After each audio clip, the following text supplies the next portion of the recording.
всегда. Ток по рукам, телефон на все голоса говорит пока.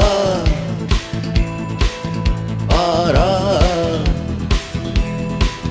И пальто на гвозде, шарф в рукаве и перчатки в карманах шепчут: подожди до утра. До утра. Но странный стук